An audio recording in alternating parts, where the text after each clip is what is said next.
Welcome to the Peace and Possibilities podcast. This is Julie Bruns, and you are about to be inspired.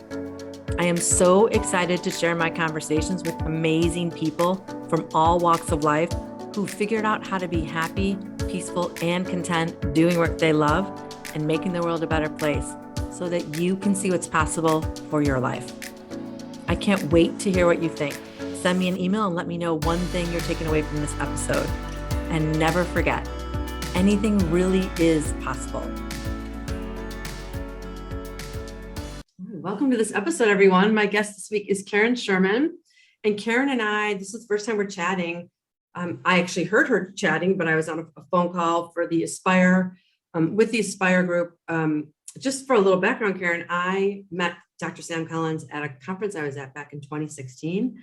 For my corporation, and we had mentors that we were doing inside Aspire too. So I became a mentor to a couple of young ladies. It was really fun. It was a great experience.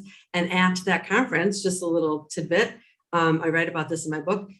I got inspired that day at the end of the conference to do kind of what I'm doing now. But it was actually designing all these workshops for the corporation I was working for at the time. And the whole weekend, I was like, what's my big idea? And it was literally the last 15 minutes of the conference when the idea came to me. And it was just really fun. So I have a lot of great memories from that conference, and I met a lot of great people. And I'm happy to have you here and talk more about what you do. And thank you. And that's a great story too. It's like that spark of inspiration, right? You're going, and then it hits you. I love that. That's the best. I also am a huge fan of Dr. Collins. I really like her. She's an exceptional woman. Did you ever read her book? Radio Silence? Yeah, Radio Silence. I've skimmed it. I'll be honest with you. I didn't read it, but I know she's working on another book, and she interviewed me for a chapter in that book. So I'm excited about that. Yeah.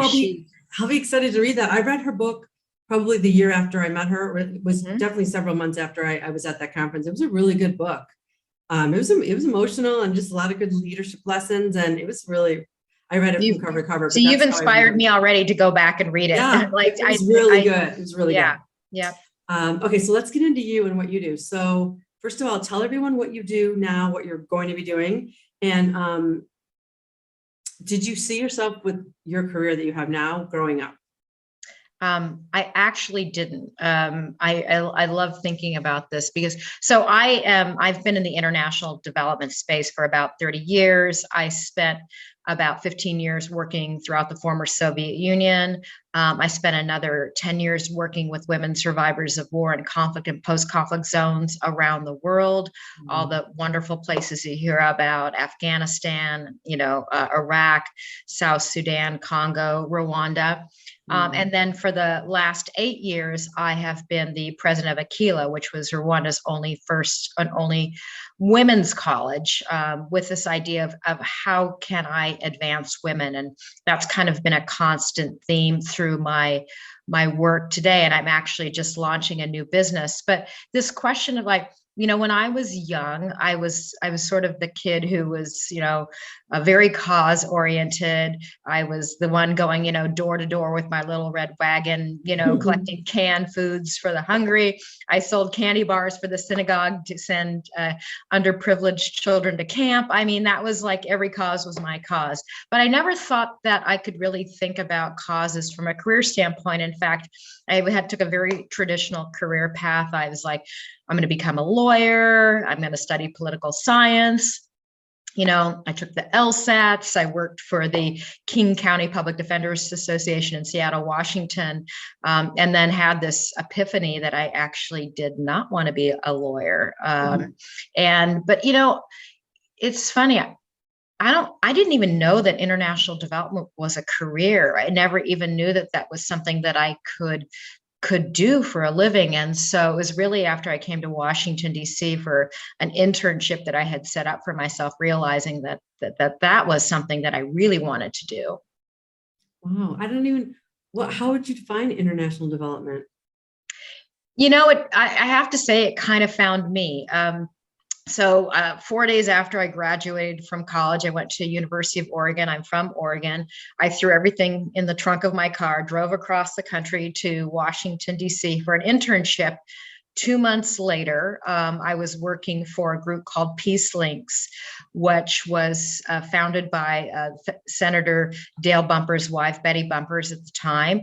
And it was all set up to educate women about the consequences of nuclear war and getting women involved in through citizen diplomacy and de-escalating the arms race.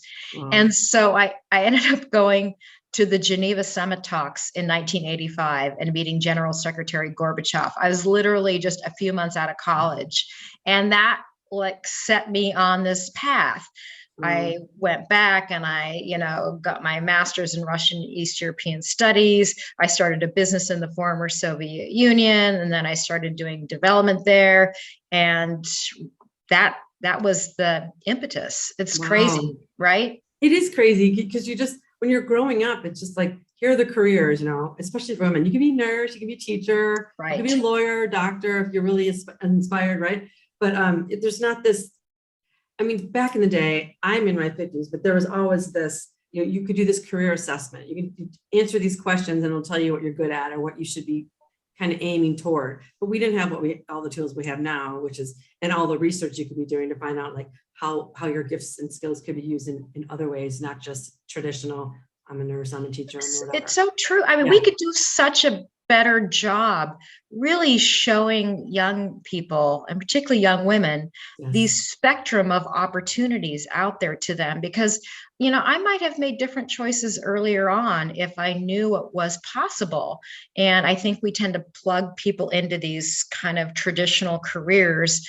And just, so many kids have wonderful talents and skills, and maybe might even feel a little bit different because they don't fit into those boxes of, I'm going to be a doctor, I'm going to be a lawyer, I'm going to be an engineer, whatever those things might be, but have wonderful talents and skills that maybe aren't recognized until later on, or they happen to stumble on it like me.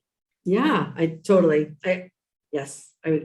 that's why I'm in learning development. I still do it and I love it because I just want to be able to show people, just because you don't see it's possible. This is why I have the podcast, so you can see anything's possible with all these different people I interview. But really, when you're young and you're 21, 25, even 30, and you don't see anyone with the thing you want to do, you think, well, it must not be possible. No one else is doing it. It's like, no, that's not it. It just hasn't been invented yet. That's your market niche. Yeah. So it's fascinating. So tell me about, as you were doing all this, so you're in DC, you're young, you're meeting these crazy, it's the opportunities you were exposed to at that young age it's mind blowing. When you were meeting all these people and then climbing up and figuring out what you wanted to do, how did you remain peaceful and happy and content as you're climbing up the ladder and figuring out where you fit? What did you do? Yeah, it's such a good question. I would say that, I was a kind of person and employee I was going to overwhelm people with my competence. I was going to prove that I could do anything. I wouldn't say no to anything. I was going to be super on it. And so I was also entrepreneurial and very, risk-taking, comfortable with risk. And so, I ended up staying, for example, when I was working with women survivors of war, I ended up being there for 10 years and playing a variety of different roles. When I was with a group called Counterpart International, I started as a project officer and worked my way up to executive vice president for exactly that reason, because, there's Karen, she can say yes to everything. She can do anything. She's willing and able, and she'll travel, she'll go. But, and it did make me happy, I would say, for a while. But, I think there's also a challenge with saying yes to everything too. And I know that a lot of women struggle with this question. How do you say no? And how do you say no without feeling like you're letting somebody down, or you're letting yourself down, or that you maybe are appearing like you're less competent, or maybe inadequate in some way. And I really struggled with that. I felt like my no would be taken as a sign of weakness. And so I said yes to everything. And so there was a point of diminishing returns, at least for me, because my husband, my 3 kids, I definitely prioritized work over family for a period of time. And, that catches up with you, and not just as a human being, your heart, your mind is located in a particular direction, and you're leaving things behind. And so I would say that the peaceful part for me is something I really needed to work on. It wasn't something that came naturally to me. And so, and I had to deal with some issues in my own past. Needed to do a lot of reflecting, and actually wrote my own book, Brick by Brick, building hope and opportunity for women survivors of war, and women survivors everywhere, because it was something that I was drawing these parallels between the women I was meeting and interviewing and my own life, and sort of also not feeling entitled to have those feelings about maybe things I was struggling with. And I kind of needed to work through that to get to that peaceful place. And it's taken a while, I'll be honest with you. I think it always takes a while. And I think probably with your background and what you were seeing and what you're dealing with, we're always thinking like, I'm not entitled to be worried about this. Look at these people and what they're going through, and the privilege we have here in the United States versus what other people from other countries that are born there, they have no idea that, Absolutely. Yeah. So I can imagine the extreme, it's hard to do here in the United States for people like me and you probably that are sensitive and want to help and give back and everything. But then you go to another country or people that are just the things they're struggling with are just beyond our comprehension. I mean, so say like, oh, I have to deal with this over here. It's like, no, I don't. I don't really even have any problems. That's right. I actually, you hit the nail on the head. I absolutely did not feel entitled to my pain, my past. I felt like I was an incredible haver among a vast majority of have-nots. And and there is a hierarchy of pain and need. And I just felt like I didn't rank in that sense. And rightly so. If you had heard some of the stories that I'd heard from the women and what they had to endure, and yet their resilience, their spirit, their love and generosity, I really did not feel like that was something that I had a voice in that. But then I realized too that, every woman has a story. Every woman. It may not be you're a survivor of war, but it may be abuse or discrimination or a lack of resource or opportunity. And, that story has shaped you in some particular way. And you're allowed to own that story. It doesn't diminish other people's stories, but you're allowed to have a story and own that story. And that is uniquely you. For sure. I love that. Every woman has a story. And also every woman has a story that's never going to go away, no matter what you put in front of it. Like that's your story, and you're going to have to tell it eventually, whether you want to write about it or tell someone. But everyone it's made you who you are, like you said, but it's also, you can't bury it. It's going to keep popping back up until it gets exposed. No it will. How long it takes. Yeah. And actually, if you think about it, your story is your superpower. It's something that is completely unique to you. And that is a beautiful thing. I love that. Your story is your superpower. I'm writing that down. I love that. So tell me, okay, so you probably get asked this question a lot, given the kind of work you're doing, I would imagine, with people from all over the world. When people say, oh, how can I have a successful, meaningful career? How can I do something that I really enjoy doing and make a living at it? What do you tell people, women, I'm guessing mostly, that ask this question? Yeah, I actually get asked this question a fair bit, and not just by sort of women out in the world, but even by young women too, as they're thinking about career choices, and by students and stuff. And, I think some of what we've been talking about, which is actually, it really starts with you. It's like, what do you want? And I think being open to the possibilities, actually, I think it's really important, having that growth mindset.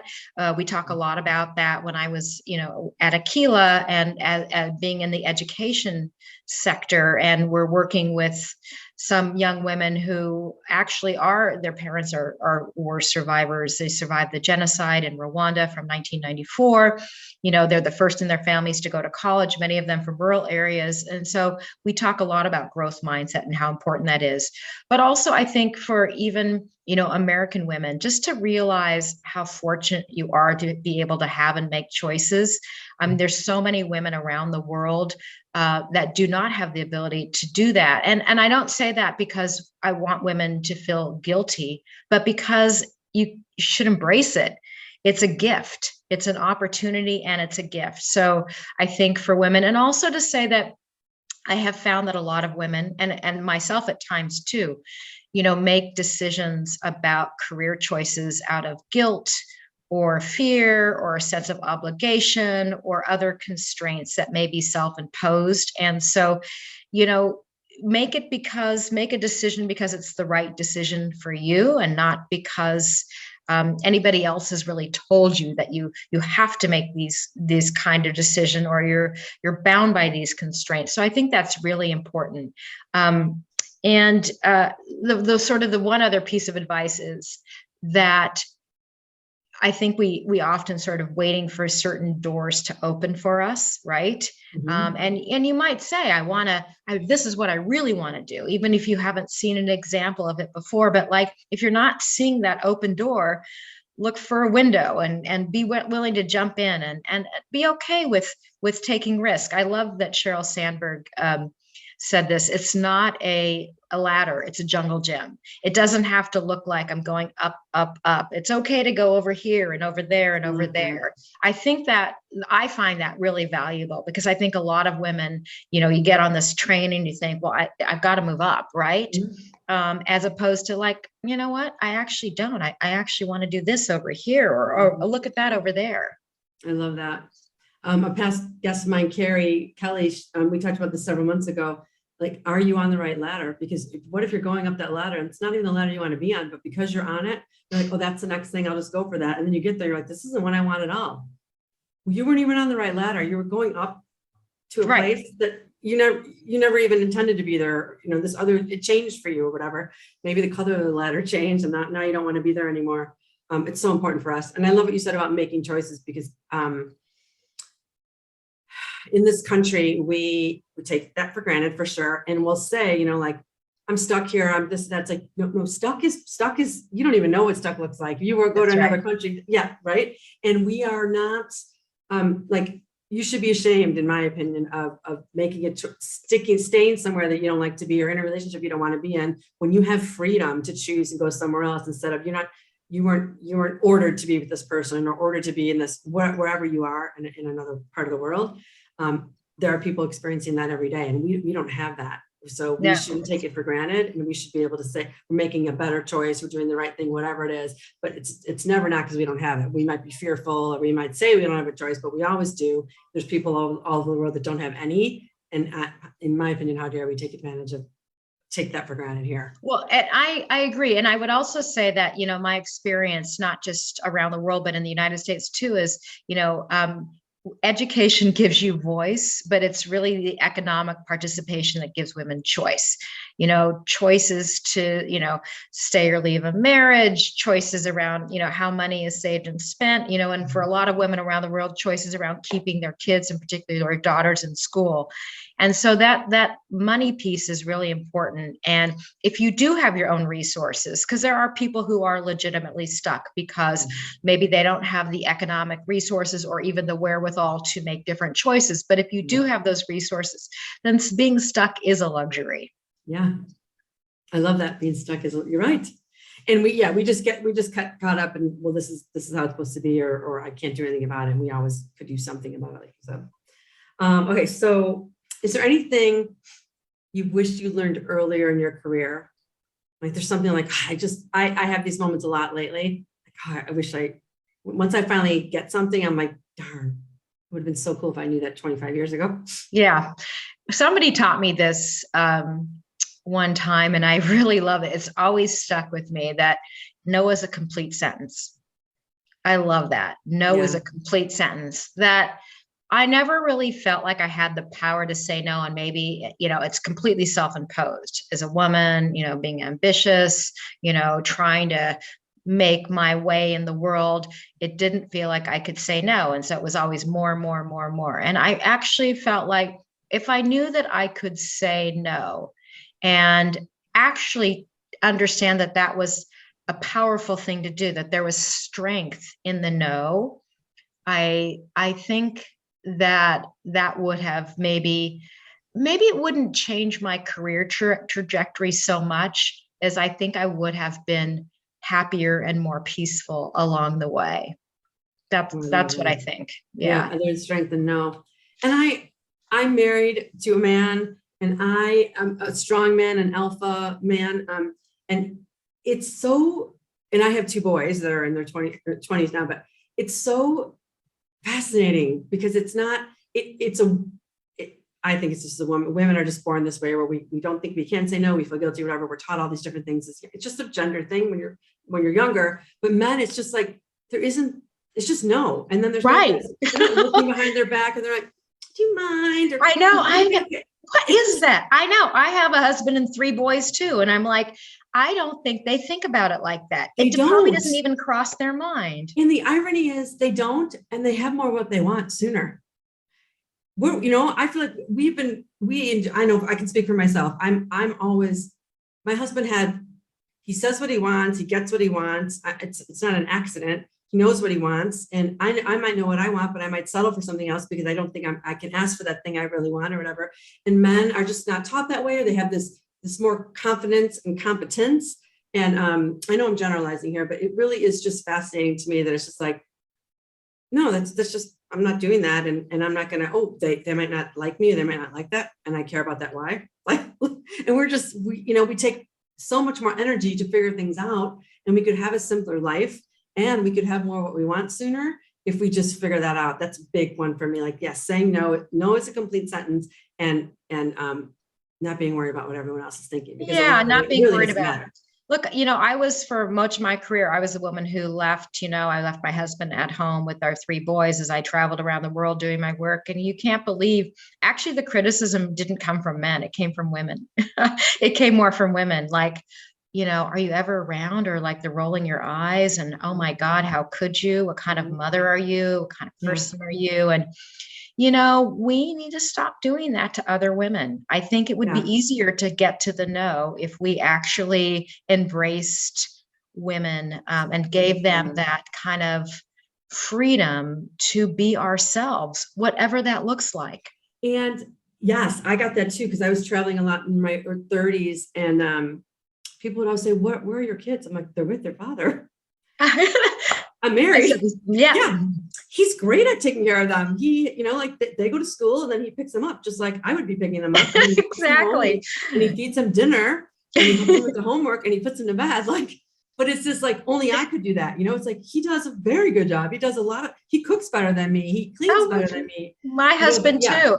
It is amazing how, but like, even my sister would she just assumed that I didn't do much around the house because my husband did more of the cooking, but I do other things. I mean, I was all about like affinity and proximity. He was closer, and he had an affinity towards the cooking. Right. And, I like to do yard work and homework with the boys and laundry. We just, but I think, again, these traditional roles, people feel stuck. Women feel stuck, but some of that is self-sticking. It is self-sticking, and it's all about really making a really wise choice when you marry someone, because you want to marry someone that complements you, that allows you to grow and supports you, but also has different strengths. Because I don't like cooking, and I'm not going to, he loves it. Well, great. This is great. I love cleaning. He could do a good job, but I don't mind that at all, or whatever, doing laundry. And I have friends that will say, well, my husband would never do that. I'm like, well, that's who you married, though. It's also not fair to say 20 years later, well, they never cooked for me, but they never cooked for you before. Why are you mad about it 20 years later? That's right. This is who you married, and they never pretended to be good cooks. And now you were doing the cooking, and then you're wishing you could be the other way around. But I've tried that with my husband. I'll cook for you tonight. It's like, he doesn't enjoy that because he actually loves the cooking aspect. Yeah, I love that too. And I really enjoy eating. Yeah, exactly. It's more fun to just sit and watch and talk to him. He's like, you just talk to me, and then I'll just cook. Oh, that's great. And P.S., I'm not good at it. I mean, I can do what I need to do when he's not around, and I will, but why would I take, number one, he enjoys it. So I'm taking away something he enjoys, and I'm adding stress to my life.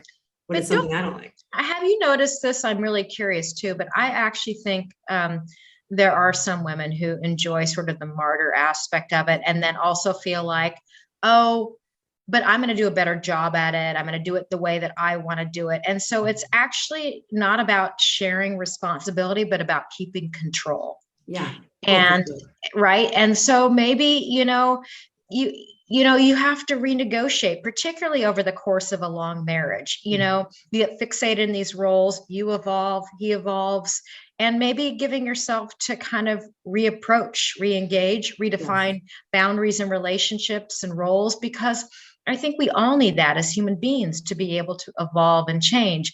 That doesn't even necessarily have to result in divorce, but maybe just kind of a recalibration.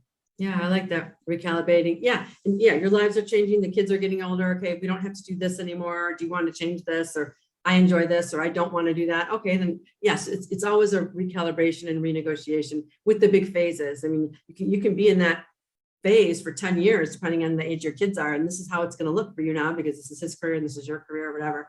But when things change, you could and should recalibrate. I love that. It's a good way of looking at it. So all right, we have a couple of final questions here. You can answer. I'd love for you to answer both of them. So whatever order.